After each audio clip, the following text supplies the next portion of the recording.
Previously on Three of Cups. Understand what a healthy amount of space looks like versus an unhealthy amount of space.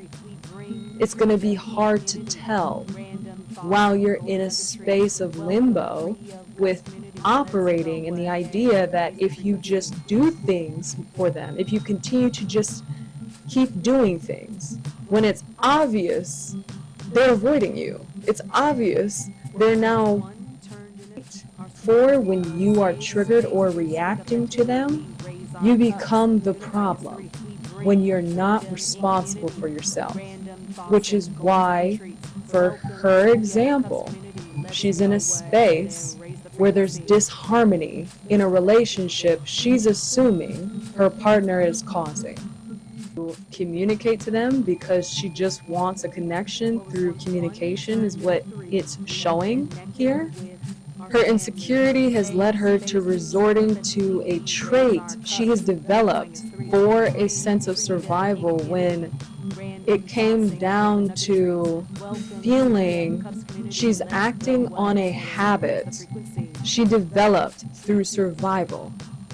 Up next on Three of Cups. Your life, which is your choice if that is what you want. When I'm talking about things that I notice or that I'm telling him that I'm worried about. So you want him solely to live and focus only on you.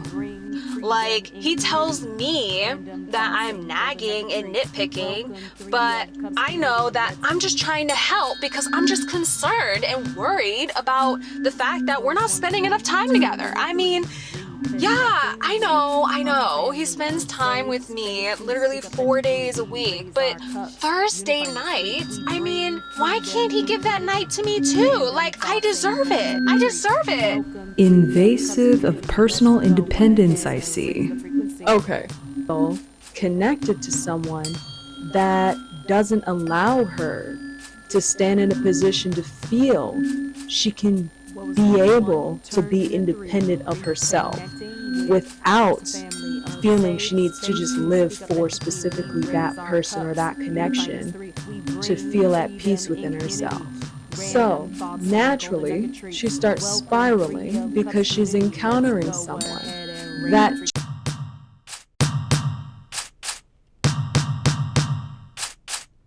What was once one turned into three. Reconnecting with our family. A safe space to speak authentically. We raise our cups, unifying as three. We bring freedom in community. Random thoughts and golden nugget treats. Welcome Three of Cups community. Let's go ahead and raise the frequency.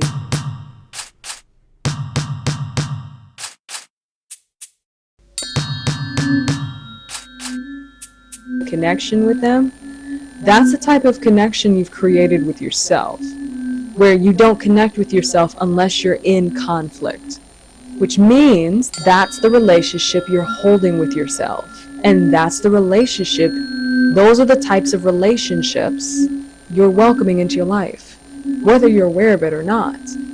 Which is why most connections that we see today, they get really invasive, where the conflicts, where the conflict resolutions become invasive. There's an expectation to just get over it. There's an expectation to give me a hug and get over it.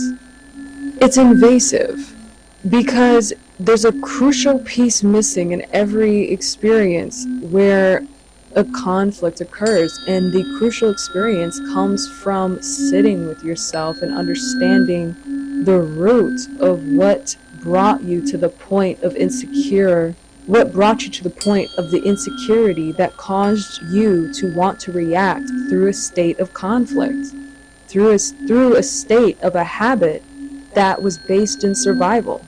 Because we've all been involved in connections, not just romantic, but platonic and parental connections, where we had to develop habits to survive, not consciously aware that these are now layers of ourselves we have to unlayer and deprogram when we're no longer in those same environments or connections that created the causation for why those habits exist in the first place. To rationalize the existence of these habits to still continue to exist is you rationalizing the reason you deserve to continue living and being in those types of connections for the rest of your life, which is your choice if that is what you want. When I'm talking about things that I notice or that I'm telling him that I'm worried about. So you want him solely to live and focus only on you.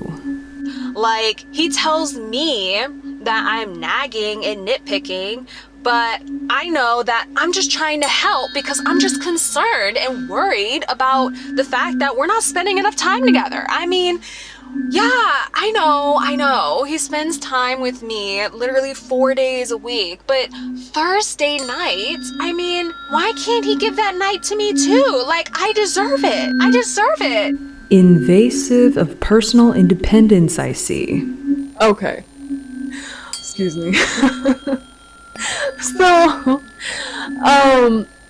basically, this partner of hers is already making time for her 4 days out of the week to connect with her.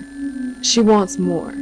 If you refer to earlier in the video, or earlier in the episode, whichever episode this is on, in one of my episodes, if it's not going to be in this one, I distinctively stated that if you're not learning how to give yourself what you need instead of having someone external of you compensate for the area within yourself, you're not nurturing for yourself, basically. It'll never be enough. Nobody external of you will ever be able to give you enough of what you need. It is literally just a black hole that just keeps taking from others. It's almost vampiric in a way. It's almost a vampiric habit if you think about it. It's kind of how energy vampires get formed, where people are just sucking your energy, or draining you in some sort of way. If it's not your energy, it's your money, it's your time, it's your essence, your happiness, I mean, name it. You know, sitting back and looking at the way that she described the fact that he gives her already 4 days out of the week to hang out and connect with her, and she deserves another one. She wants to be the center of his world. Now, let's step back and look at this. Why is she focused on wanting every moment to be encompassed around her? Why? The way that, in my opinion, I'm interpreting this is because of how much she's been dismissed, ignored, and abandoned, and most likely kept at arm's length a lot. That it's turned into a habit of survival where if somebody is not in a space to make her the center of their world, then that must mean they're abandoning her. That must mean that there's not a genuine connection there. Making someone the center of your world is no different than you asking someone else to abandon themselves. The way that you abandon yourself if you're someone that relates to this person that is venting and gossiping about their relationship.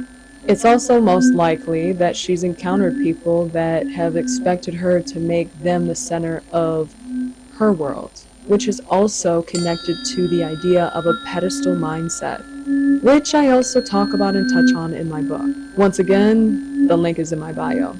If you've lived in a space where you're operating from the idea of a pedestal mindset, you learn to make people the center of your world.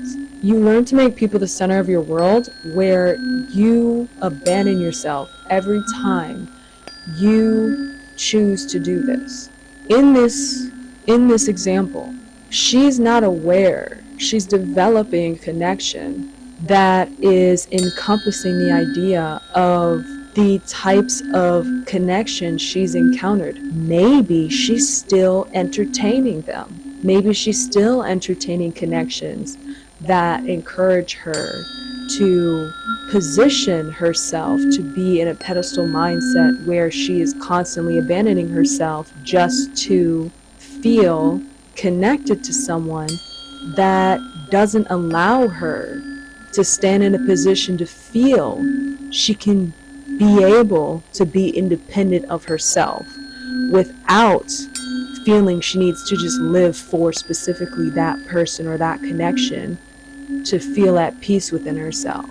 So naturally, she starts spiraling because she's encountering someone that challenges the type of lifestyle and survival habits she developed, because it completely contradicts the type of life she was taught to perceive as being normal and taught herself to perceive as being as normal and healthy.